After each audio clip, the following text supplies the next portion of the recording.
And police in Italy are investigating possible arson after a fire destroyed more than a dozen Tesla vehicles. Elon Musk is calling the incident at a Rome dealership terrorism. This comes as Tesla has been the target of recent protests around the world. What happens when two of the continent's largest neighbors start trading blows in a trade war? When decisions that seem like political maneuvers begin to erode economic fundamentals and jeopardize tens of thousands of jobs? Today, you and I will dive into a stunning conflict that goes beyond the usual trade disputes. This is not just a tax measure. This is a clash of two worlds, two economies, two nations that have always been strategic partners. Teslas are being torched across the country. Dealerships shot up and set on fire. Spray paint to vandalize and make a statement. People in Southern California are getting notes on their Teslas, calling them complicit Nazis for owning electric cars. When Donald Trump announced a 25% tariff on cars imported from all countries, including Canada, it was a blow to jobs and to the relationship between the two nations. But what happens when these tariffs actually have not only economic, but also political repercussions? The Canadian government, immediately after the sanctions were announced, deployed the strongest response. Canada's Prime Minister called it a direct attack on the country's workers. Refusal to travel to the US, boycotts of US goods, and perhaps the most unexpected move, true tourism across Canada. But they are not ruling out the possibility that this was arson. At the same time, as you just mentioned, there are groups that have been organizing ongoing and peaceful protests at Tesla dealerships around the world. These demonstrations targeting Elon Musk and his affiliation with the Trump administration. Italy's prime minister is said to be close friends with Musk, and there were reports that Teslas have been vandalized in her hometown in Italy. Diane. Why have Canadians started refusing to travel to the US? What is causing them to look for alternatives right in their own country, refusing US goods in stores? And how might this affect the US economy? The answers to these questions will surprise you. The stakes are not only in resolving trade disputes, but also in protecting national pride and independence. But that's just the beginning, isn't it? What impact will this economic war have on businesses and jobs in Canada, where the auto industry is a major source of jobs? Thousands of people could be on the brink of unemployment, and the Canadian government is ready for desperate measures. But what about the US itself? Could this policy to bring jobs back to the US actually lead to an even greater economic crisis? KTLA Samantha Cortese joins us live with more on the wave of vandalism in protests of Elon Musk and his role in Washington. Sam? Hi, Sharon, Micah. The ATF and FBI are collaborating with federal, state, and local law enforcement to investigate acts of domestic terrorism surrounding Teslas. And even more worryingly, a trade war with Canada could be just part of Trump's global strategy. What are the real consequences of tariffs that are beginning to literally destroy the supply chain on the North American continent? What new steps will Canada take to save its economy? Will global support from other countries be strong enough to put pressure on the US? Tariffs and sanctions are just the beginning. What will happen next? Will Canada be able to weather this economic and political storm? Don't miss the crucial details in this clip. When Donald Trump announced in 2018 that he would impose 25% tariffs on cars imported from all countries, including Canada, no one could have predicted how far this measure would go and what consequences it would have. This was not just an economic decision. It was a challenge that forced Canada, a two-decade ally of the US, to stand up for its national interests. Trump said the tariffs were designed to bring jobs back to the US, make American industry great again, and create a fair playing field for American manufacturers. However, the measure has caused a storm of discontent both in America itself and abroad, particularly in Canada. Hey Diane, this investigation really just beginning, and one of the key elements will of course be the surveillance video, and investigators potentially have a lot of it to work with as they try to figure out what caused this fire. We know that surveillance footage has been turned over, including video from each of the cars, which could prove vital to understanding what happened here, because each vehicle has its own camera system that works even when the car is off, and 16 cars burned in this fire, and right now investigators don't know what caused it. On the surface, the tariff decision was a political move aimed at maintaining Trump's image among his supporters.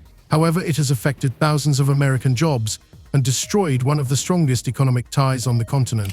Canada's Prime Minister Mark Carney immediately reacted to the announcement. He called the tariffs a direct attack on Canadian workers, saying that Canada had no choice but to respond to protect its interests. Carney not only condemned the tariffs as an economic injustice, but also questioned the future of Canada-US relations. His speech was resolute. "We will not stand by when our citizens are under such attacks." Events unfolded rapidly. Shortly after Trump announced the new economic measures, a veritable wave of protest began in Canada. Canadians accustomed to stability and friendship with their neighbors now felt betrayed. Workers in cities like Windsor and Hamilton were under threat of mass layoffs. Not only the auto industry, but other sectors dependent on trade with the US were threatened. The export-oriented economy faced a real threat, and Canadian authorities began to strategize to protect their citizens and jobs. In response to US economic pressure, Canadian citizens began boycotting US goods and actively supporting local producers. At major supermarkets such as Costco and Walmart, the slogan "Canadian products only" gained popularity. Over time, this campaign encompassed not only commerce, but other aspects of life as well. Canadians refused to travel to the US, resulting in a catastrophic 70% drop in airline bookings. Immediately, several major tour operators announced that tours to the US had been cancelled, while tickets for flights to Canada were being sold at an incredible discount. We have accomplished more in 43 days than most administrations accomplished in 4 years or 8 years, and we are just getting started. He praised all the domestic actions he has taken so far on immigration. And I deployed the U.S. military and Border Patrol to repel the invasion of our country. And spending cuts. We are draining the swamp. It's very simple. More significant than the economic boycott, however, was the emergence of a new movement, the Canada-only movement. It quickly spread among citizens, encompassing many areas of daily life. Canadian citizens sought to buy local products and support local businesses, thus strengthening the economy and demonstrating their solidarity. Local producers were able to capitalize on this movement by increasing their sales. Canadian politicians strongly supported this initiative, stating that every Canadian should be willing to support their own production. However, it also had long-term consequences for the US economy, which lost a significant share of the Canadian market. A multitude of small and medium-sized businesses across America felt the effects of this boycott. The market was lost, and with it, jobs. But one of the most striking manifestations of Canadian resistance was the wave of domestic tourism that swept the country. Canadians, refusing to travel to the United States, began to actively explore their native country. Cities and provinces, which previously were not in great demand among tourists, have now become new centers of attraction. Hotels, restaurants, and travel agencies recorded an increase in attendance. Canadians began to realize that their home country was full of wonderful places they had previously overlooked. This became not only a protest against the US, but also an assertion of their independence. Faced with economic pressures, Canadians learned to appreciate their home. Experts predicted that this trend could significantly boost domestic tourism in Canada in the long run, strengthening the country's economy and reducing dependence on foreign supplies. Tesla is a peaceful company. We've never done anything harmful. I've never done anything harmful. I've only done productive things. So I think we just have a deranged, there's some kind of mental illness thing going on here, because this doesn't make any sense. At the same time, the growing protest and support for local manufacturing has led Canadian authorities to look for new ways to strengthen their economy. Canada's Ministry of Finance announced the creation of a strategic fund of $2 billion Canadian dollars aimed at protecting jobs and developing domestic production. This measure, in addition to economic support, also served as a strong message: we are ready to defend our interests despite pressure. In addition, the government proposed changes to unemployment insurance and business tax breaks to help Canadian companies survive the new economic reality. And while Canada's domestic front reacted quite quickly and coherently, things were getting even more tense on the external front. 2 months before the tariffs were imposed, Canada managed to gain the support of countries like Australia, France, Scotland, and others who condemned Trump's actions. This was not only an economic gesture, but also a political one that showed that a conflict with the US could affect not only Canada but the whole world. The fairness of trade wars, especially with powerful countries like Canada, has become a debated issue in the international arena. Many experts have pointed out that Trump's actions could end up changing the global trade map. Canada, the largest supplier of steel to the U.S., slapping new tariffs on $20 billion worth of U.S. goods that are sold in Canada. And the 27 countries of the European Union imposing retaliatory tariffs on up to $28 billion worth of U.S. goods sold in Europe, including Harley-Davidson motorcycles and Kentucky bourbon. President Trump with the Irish Prime Minister visiting the White House today. The president suggesting his tariffs won't stop here, saying, "Of course, I'm going to respond." And tonight, right here, the new poll showing 56% of Americans disapprove of President Trump's handling of the economy. The number's even worse now on the president's tariffs. Canada's response has become an example of how a country can come together to protect its national interests.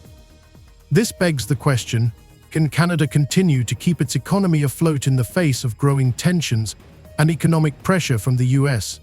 And what happens if the US continues to escalate its trade war with its closest neighbor? These are the questions the world will be looking for answers to in the coming months. As the situation between the US and Canada continued to escalate, domestic tensions in Canada were reaching their peak, unexpectedly affecting the economy. This clash was the cause of large-scale protests across the country. Much more importantly, however, they were not only economic, but political in nature. Canadians began not just boycotting goods from the US, they began actively asserting their political autonomy and expressing solidarity. In the largest cities, such as Toronto and Montreal, mass demonstrations began in the streets, drawing attention not only to trade issues but also to a deeper problem, the threat of loss of sovereignty. Tesla shares have slumped by more than 9% amid a fall in sales in Europe. The electric vehicle maker posted lower sales across 5 European countries, including France and the UK. Joining us now to discuss this is CBS News foreign correspondent Remi Inocencio. Remi, why do we believe these sales are dropping? What's driving that? Sure. Well, Errol, basically what Elon Musk has been talking about over the past, say, few months, ever since Donald Trump's election back to the White House, that has been fueling this anger, this frustration. Some even say disgust towards Musk, and they're taking it out on Tesla. Tesla now feeling the pain. But because of what's happening here in Europe, Tesla sales fell by nearly half across the continent just last month, 45%. One of the most iconic events was a protest in front of the US Consulate General in Toronto. Several thousand people took to the streets to protest the tariffs, and more importantly, the way the US treats Canada as its indispensable companion. Slogans such as "We are not the 51st state and Canada is not your outpost" could be seen on placards. These protests came to symbolize the resistance of Canadians who felt that their economic interests were being jeopardized and that they could not allow the US to dictate their will. The action in Toronto attracted even international media attention. Standing with hands raised, fists clenched, Canadians demanded respect and understanding of their rights. This was not just an economic struggle, but a struggle for their own identity. We begin with the president's trade war escalating tonight. This evening, the retaliation against the United States, Canada, and the European Union responding quickly, just hours after President Trump's 25% tariff on all steel and aluminum coming into the United States. Michael Chernoff, one of Canada's prominent politicians, emphasized in his speech that this was not just an economic conflict, but rather a matter of national security. "We will not allow Canada to be turned into an American satellite," said Chernoff, who has emerged as one of the leading voices among Canadian protesters. He added that although a trade war with the US would make life difficult for Canadians, Canada must stand firm. His statement was echoed by many politicians, and this strengthened the protest movement. Thus, the protests in Canada began to become not only economic but also political. Canadians were not ready to give up under pressure and expressed a clear position that the future of their country should be determined by themselves and not by outside forces. But protests were not the only important part of Canada's response. The active support for Canada only demonstrated that the population was finding alternatives to support local manufacturing and protect their economy from American pressure. The job market, especially in industrial centers like Windsor and Hamilton, was in crisis.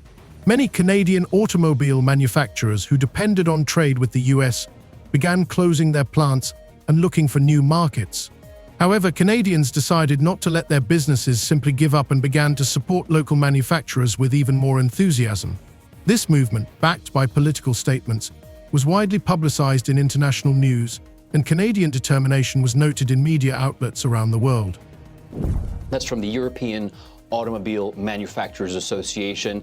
People just choosing with their wallets to not buy Teslas because of that Musk-Trump association. And actually here in London, an activist group called Everyone Hates Elon actually have been hacking bus stop signs with posters. I actually passed one yesterday. First, I wasn't quite sure what was happening, but it said the words 0 to 1939 in 3 seconds. Illusion here, 0 to 60 in like 3 seconds or something. But this poster was alluding to the start of World War II, and the image was of Musk giving that hand salute that we saw at Trump's inauguration that many have attacked as a Nazi gesture. Musk, though, has neither admitted or denied what he was doing. But we're seeing the knock-on effect of that anti-Musk anger across Europe and in terms of sales.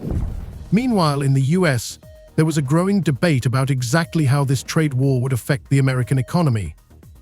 After the tariffs were imposed, supply problems began, and US companies heavily reliant on Canadian imports faced steep price increases for components and materials. Production costs increased and customers began to feel it on store shelves. Companies that manufactured automobiles, electronics, and appliances began to cut back production, which in turn led to mass layoffs. In addition, over time it became apparent that even on the part of some US politicians, frustration with Trump's decisions began to emerge. The strategists behind the president's trade decisions began to doubt their effectiveness, as the real economic consequences did not meet expectations. According to experts, the US risked losing much more than it gained in the long run.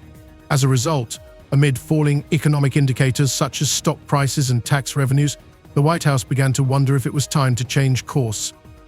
This dilemma was supported by a number of high-profile economists who predicted that if trade wars with its closest neighbors continued, the US would find itself in an economic stalemate that would be difficult to escape. Outperforming as well in some cases, doing better than Tesla. And you just have to think, how much more is this a sustained issue for Tesla going forward, given the fact that you have Elon Musk, who's been very forthright in his opinions, particularly weighing in on politics, particularly in Europe. We've just had the European elections, which Musk has been very focused on. But across the piece, when you look at the performance for Tesla in Europe, it's not just in small countries. A lot of countries where Tesla has been performing badly, including in Germany, in the UK, where it has been lagging, and Spain as well. One way or another, Canadians were not alone in their struggle.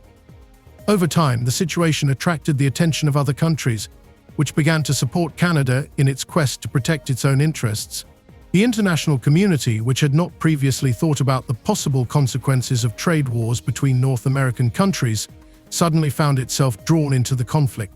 In Australia, Britain, and France, condemnations of US policy began to be voiced.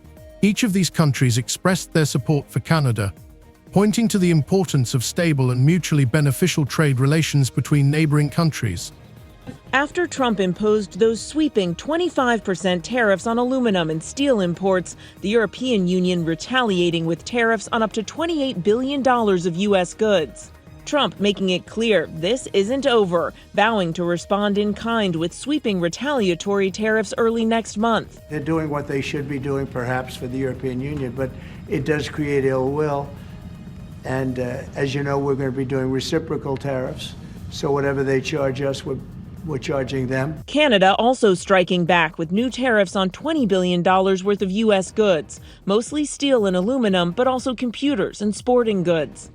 Interestingly, support for Canada was not only political.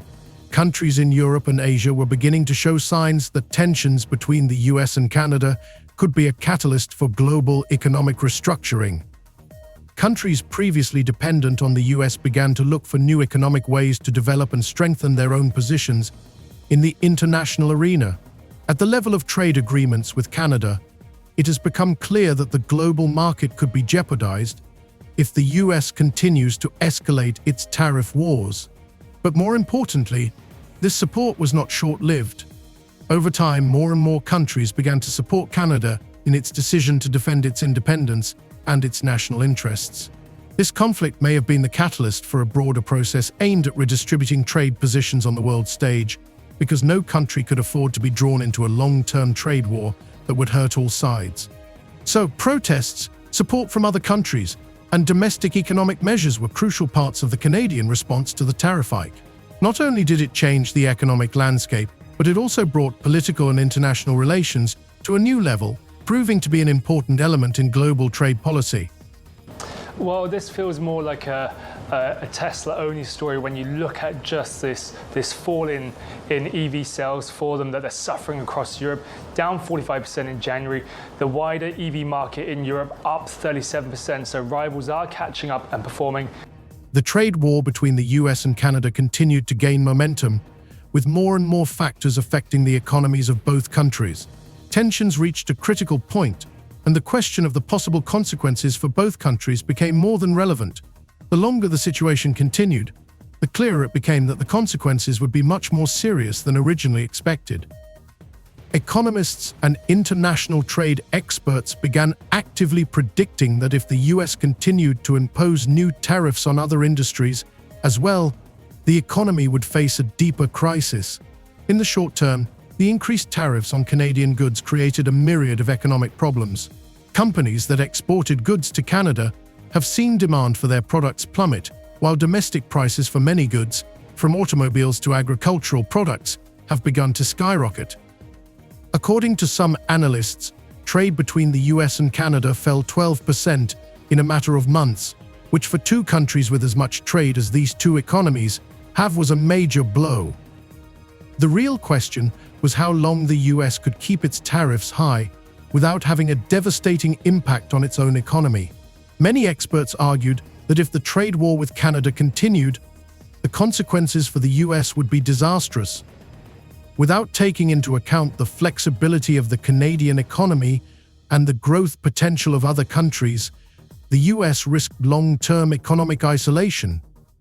With declining domestic production, rising unemployment, and falling consumer demand, it was likely that the US economy would find itself in an even more difficult situation. The question remained, could the US end this trade war and return to a more peaceful and beneficial relationship with Canada, or would it continue an offensive that could lead to even greater economic losses? It may be important to reflect on the strategic choices President Trump will make, and the consequences they will bring not only for the US, but also for the world. There was also a growing question on the international stage and within the US as to how long such a conflict could be allowed to continue without catastrophic consequences. For Canada, the situation looked much more certain. It could continue to fight for its economic independence while expanding partnerships with other countries and strengthening domestic production. However, things remained uncertain as to the future of relations with the United States. Canadians were faced with an important choice, either to continue their economic isolation and strengthen their independence, or to look for ways to resolve the conflict diplomatically, which in turn could lead to the lifting of sanctions and the restoration of old trade relations. Either way, the future of the two countries depended on who would be the first to make a move to resolve the situation.